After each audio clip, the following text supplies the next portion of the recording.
Picture this. You've had an objectively productive day. You finished a project, you hit the gym, you were present for your family. Yet, as you lay in bed, your mind isn't celebrating. It's searching. It's scanning for that one awkward sentence you said in the elevator. That one typo in a 20-page report. Why does that 5% of failure feel heavier than the 95% of success? Most people think they have a confidence problem, but science tells us you actually have a biological filter problem. Your brain is literally deleting your wins in real time. Today, on Brainwave Psychology, we are going deep into the architecture of the human mind to understand why we are hardwired for misery and how we can use neuroplasticity to flip the switch.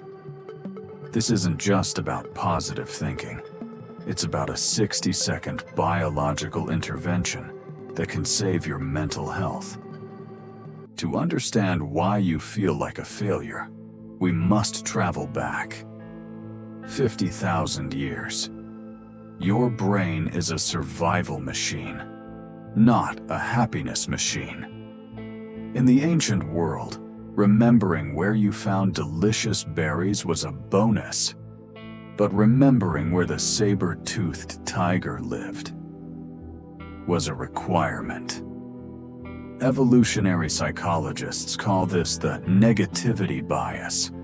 Our ancestors who were optimistic and ignored the rustling in the bushes. They didn't survive to pass on their genes. You are the descendant of the most anxious, hyper-vigilant humans in history. Your brain is like Velcro for negative experiences. They stick instantly. And like Teflon for positive ones, they slide right off. Think about it. Why does one negative comment hurt more than 100 compliments? It's your amygdala, the alarm system in your brain, screaming that you are in danger. In the modern world, your brain treats a bad meeting with the same biological urgency as a predator attack. You aren't weak for feeling this way. You are biologically normal. But normal isn't enough if you want to thrive. Now, let's look at why your successes feel so fleeting. When you achieve a goal, your brain releases dopamine.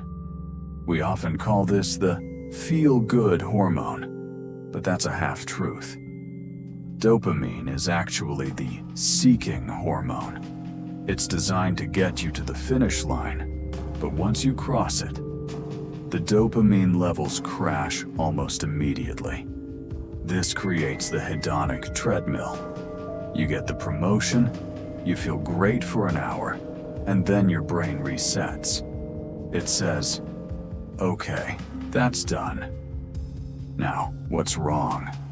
Why haven't we reached the next level yet? If you don't have a conscious strategy to trap the win, your brain treats it as old data and discards it.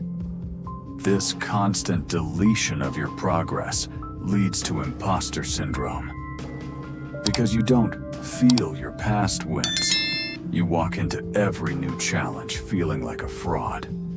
Your brain has a 24-hour memory for success, but a lifetime memory for shame.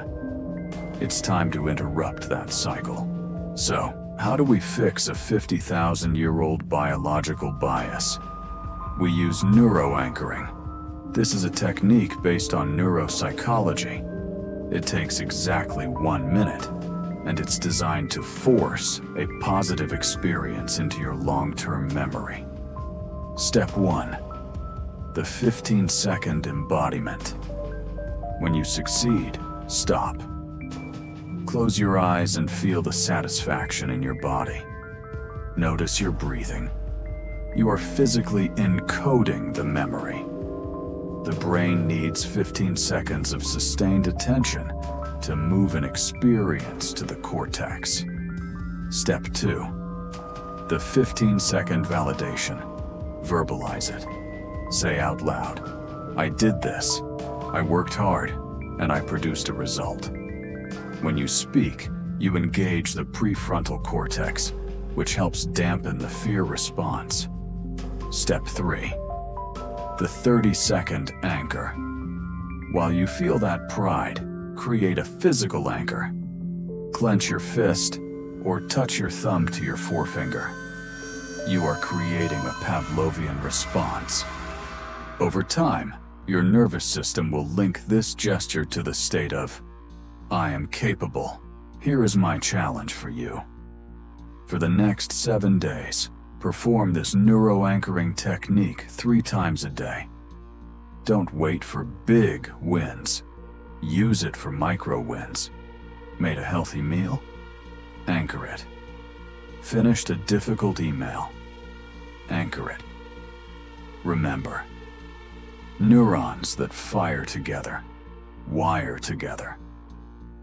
Every time you anchor a win, you are thickening the neural pathways of confidence. You are literally, physically, changing the structure of your brain. In a week, you won't just think differently. You will start to feel differently. You aren't a failure. You just have a brain that's trying too hard to protect you from tigers that no longer exist. Tell your brain it's safe to be proud. Thank you for joining me. If you found this useful, hit the like button and share it. And if you want to dive deeper into confidence, click on our video about power posing on your screen right now. I'll see you in the next session. This is Brainwave Psychology. Go show the world what you're truly made of.